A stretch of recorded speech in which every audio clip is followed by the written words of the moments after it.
The following has been paid for by the Pens World Order. The following video is dedicated to the memory of Angie Scudder.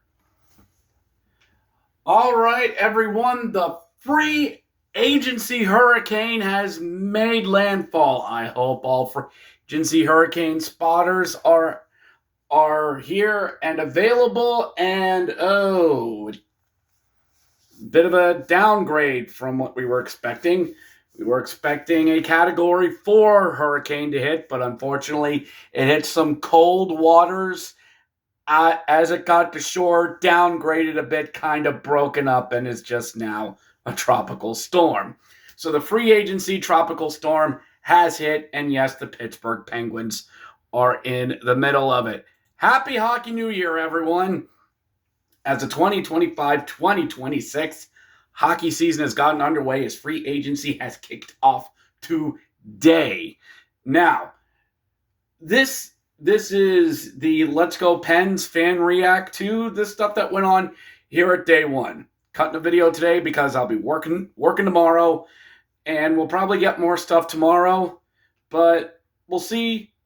I'll give you my thoughts on some stuff that happened on day one. As Usos would say, down since day one-ish. If you enjoy this Pittsburgh Penguins content, please like and subscribe. The videos will pick back up. The Pens videos will pick back up as we get closer to the fall. Anyway, so the free agency started today. It's a buyer's market. And you had a lot of teams that decided they were going to sign early. Lots of players that were going to hit free market signed early. Of course, Mitch, the big fish, Marner, landed by the Vegas Golden Knights, and the Pens said they were going to be a seller's market in this. That all the big names were put out there. Brian Rust, Richard Raquel, Erik Karlsson was going to be up there. I think Brian Rust's no movement ended as of today. I think. Anyway, the point is, this is going to be a very different Pens team. And we already saw that with the trade at the draft. But going to kind of stay away from that at the moment, as I'm just going to try and focus a little bit more here. Let me see if I can get it up here, all thanks to Puckpedia, that I was able to get a lot of this information on. So the Pens did actually make a trade. I found it here. Or actually made a trade at the draft, as the Pens got Connor Clifton and this year's second, which ended up being pick 39, from the Buffalo Sabres. They took Connor Timonen and Isaac Bavaliu off the Pens' hands. Two-team Pens taking about $3 million off the book with that, getting Connor Clifton and a draft pick. Not too bad, in my opinion. Not too bad of a haul. It gets Clifton away from Buffalo. That's always a good thing. Let's see here. 30-year-old right-shotted defenseman. Sure. He was the, I think, third on the depth chart. Let's see. Last year, he had 16 points with the Buffalo Sabres. Played 73 games. He'll be an expiring this year. So if he can be dealt at the trade deadline this year, good. This sounds like a pretty standard, typical, there's your seventh defenseman. That's what this sounds like. Sounds like a stay-at-home defenseman. Not really too much to say about him. I mean, he's a name. He's a thing. He was with Buffalo for a while. He was originally drafted by Buffalo, 18 to 20. I probably saw him out in Providence with the Providence Bruins, and came up through Boston and seemed like he was traded off to Buffalo. Poor guy. So the Pens made that move at the draft.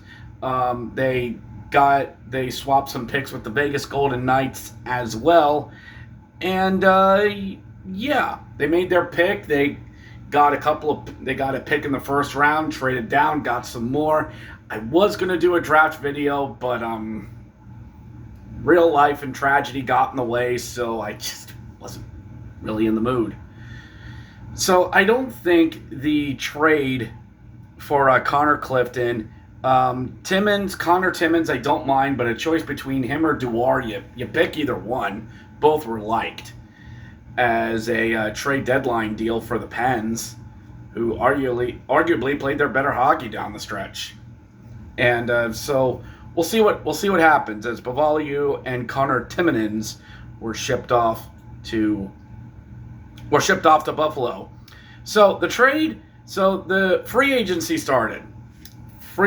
started. And we wondered what the Pens were going to do. As I said before, big names were put out there. But a lot of big names were already signed going into this. With the cap going up, teams had the ability to sign guys early and have the cap room to be able to make these contract signings. And unfortunately, it led to a kind of boring free agency kickoff. Hell, Florida locked up a lot of their guys. Florida's got a lot of their main guys locked up for the next 5 years. That includes Brad Marchand. He's going to be 43 when his contract runs out. So the Pens' first signing today was Parker Wotherspoon. Who? Parker Wotherspoon. Who?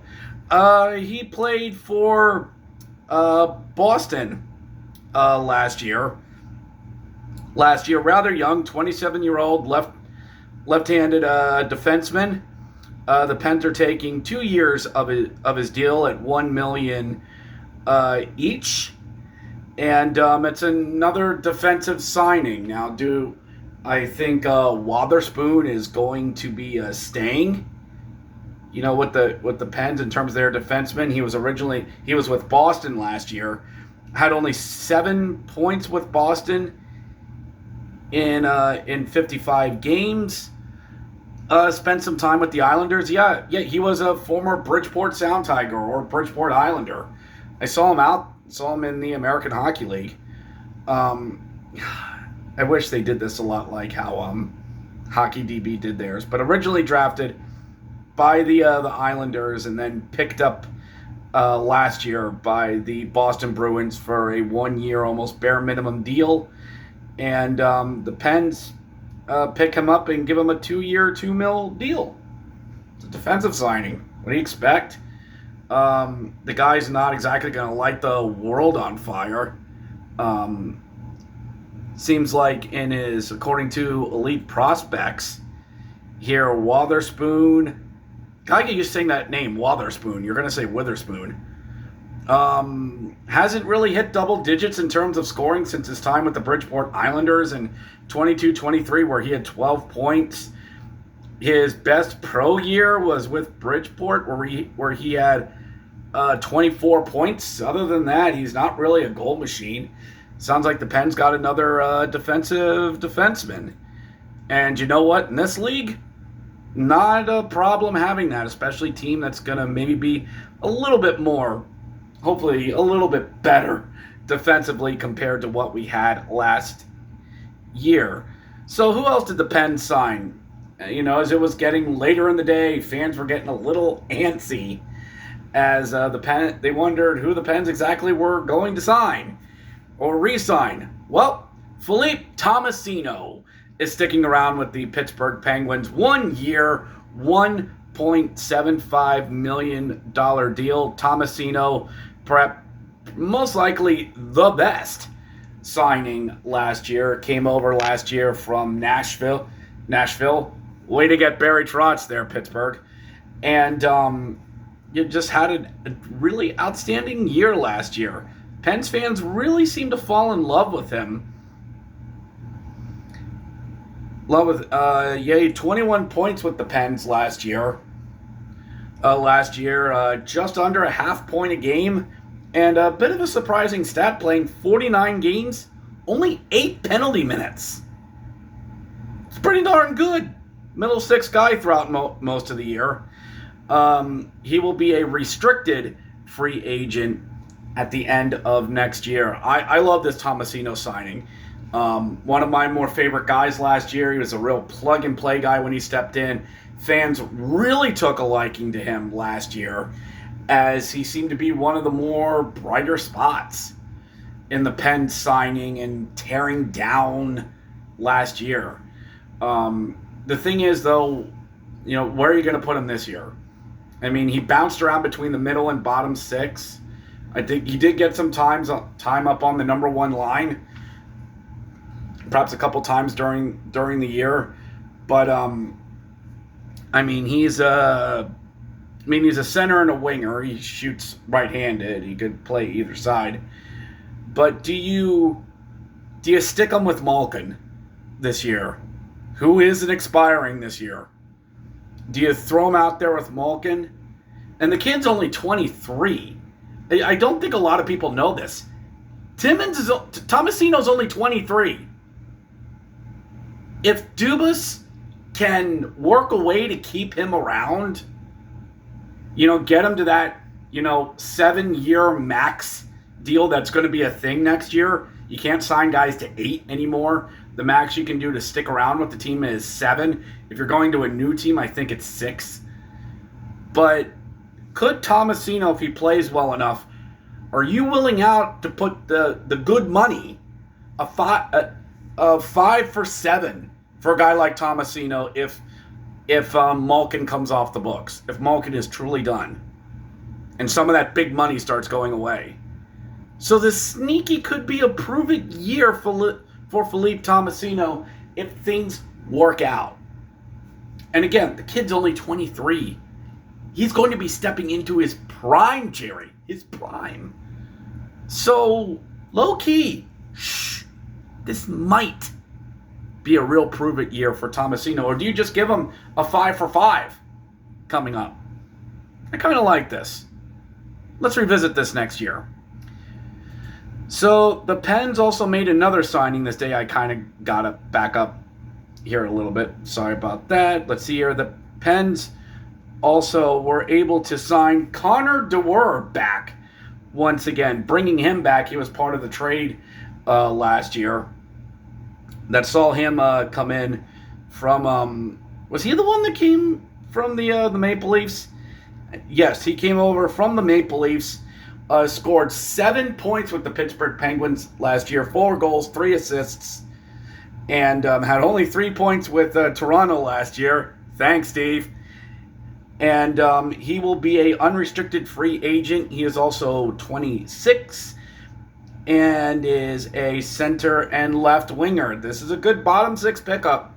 Again, team is getting young, and I think him and Timmins were great signings last year. Like, they were some good plug-in while we got rid of guys.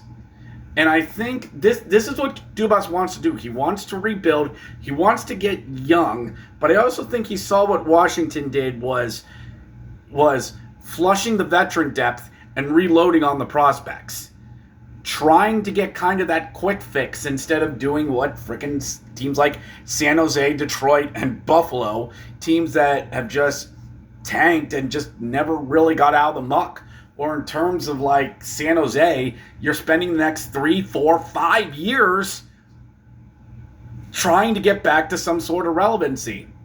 Because, Pens fans, if you're thinking this is going to be a quick fix and we're going to go out there and get one last Stanley Cup run there for Crosby, let me tell you the odds here, Sparky. Carolina, they're still good. And they're going to keep reloading. Columbus, they're getting younger.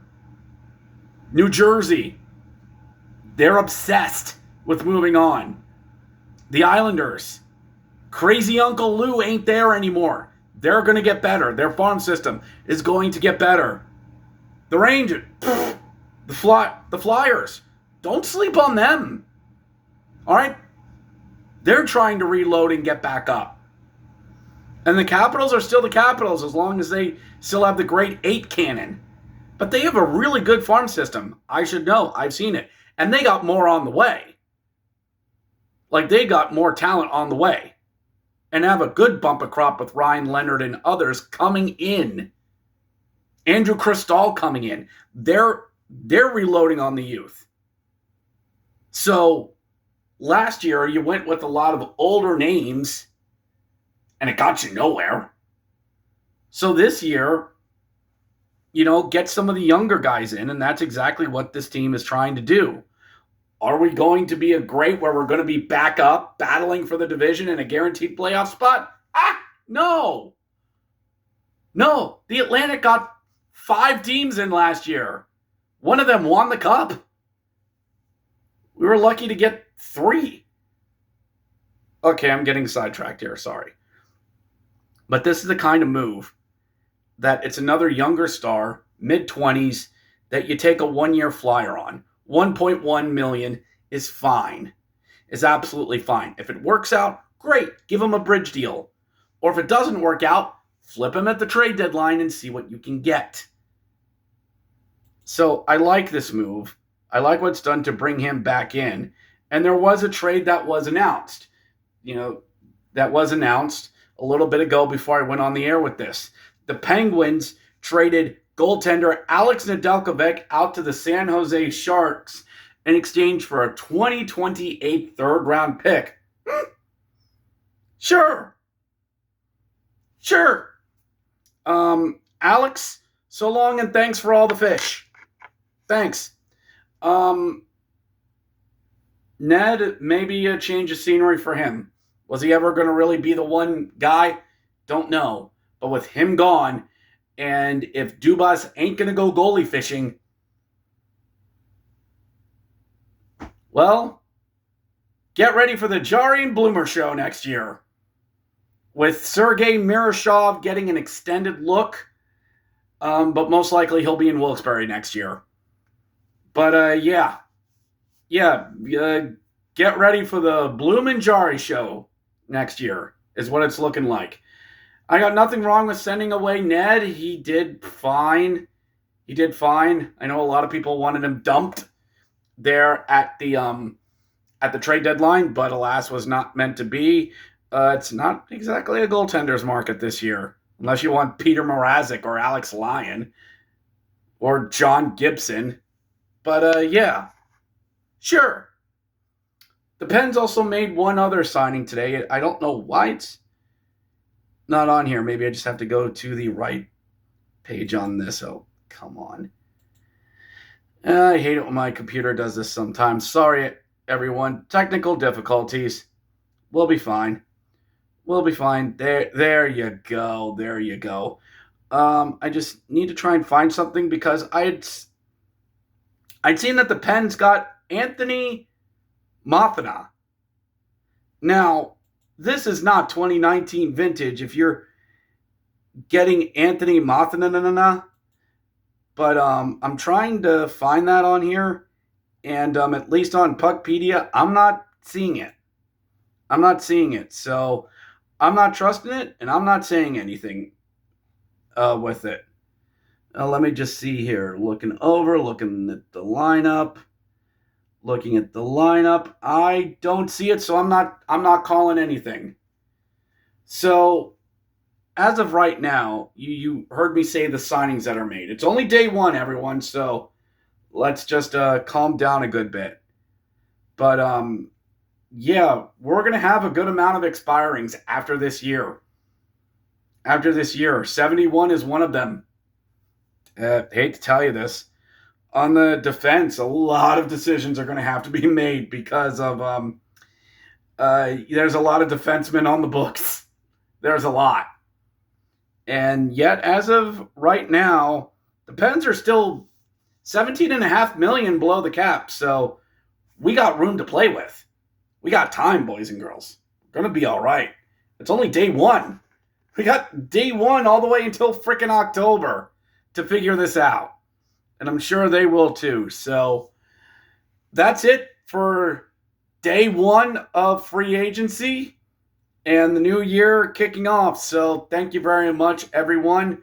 Hope all of you are enjoying the summer out there. I'll probably be back with another video as we get some more signings going. But even amongst this wet, hot summer, let's go Pens. I'll catch you next time.